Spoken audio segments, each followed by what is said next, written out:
قتل حسین کا اعلان کرنے والا اور حکم دینے والا یزید معاویہ کا بیٹا تھا، اور معاویہ ابو سفیان کا بیٹا تھا، اور ابو سفیان حرب کا بیٹا تھا، اور حرب امیہ کا بیٹا تھا۔ لو ہم سے سنو قاتل کا شجرہ،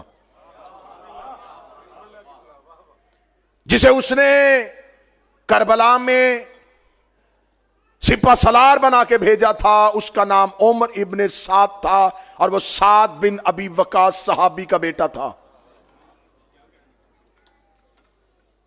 ہمیں بتاؤ یہ حسین بن نمیر کون تھا؟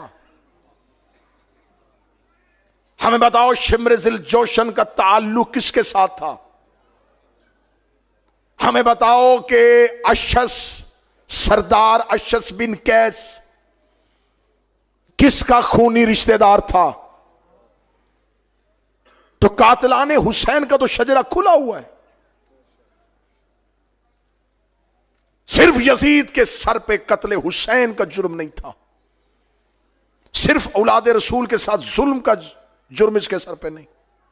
61 ہجری کو اس نے نوازا رسول کی شہادت، 62 ہجری آتی ہے اور یہ مدینے پہ حملہ کر دیتا ہے۔ مدینے پہ حملہ کر کے 23,000 اصحاب پیغمبر یزید کی فوج کے ہاتھوں قتل ہوتے ہیں۔ 1,000 مدینے کی خواتین کے ساتھ گناہ کیا جاتا ہے۔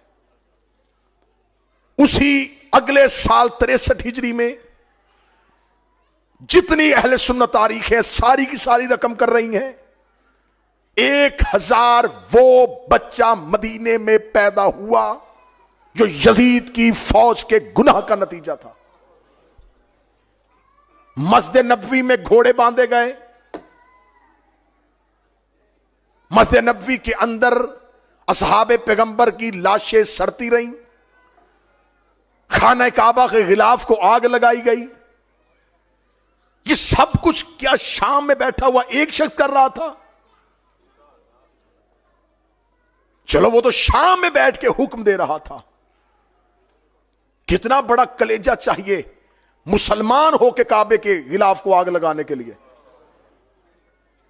کتنی بڑی جرت چاہیے لا الہ الا اللہ کا اقرار کرنے کے بعد مسجد نبوی کے اندر کسی کو قتل کرنا۔ یہ سب کچھ جو ہو رہا تھا ایک حکم دے رہا تھا اور ہزاروں عمل کر رہے تھے۔ تم نے ہمیں ایک دیا ہے، ہزاروں کہاں ہیں؟ آج شب عاشور ہے، ہم حسین کے حصے میں ہیں، ہم نے پوری دنیا میں گالیاں تم سے سنی ہیں، ہم پس کے رہ گئے ہیں۔ تم نے ہر دور کی حکومت نے ہمیں دیوار سے لگانے کی کوشش کی ہے۔ ہم تم سے پوچھتے تم نے 1400 سال سے صرف ایک شخص سامنے کیا ہوا ہے، یزید یزید یزید، کان پک گئے ہمارے۔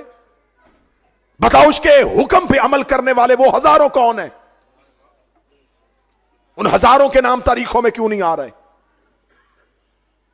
پھر وہ 1,000 بچہ جو یزید کی فوج کے گناہ کی وجہ سے مدینے میں پیدا ہوا، مجھے کسی روایت میں نہیں ملا کہ اسی سال کسی نے مدینے کے باہر گڑھا کھودا ہو اور وہ سارے بچے اس گڑھے میں پھینک کے دفنا دیے ہوں۔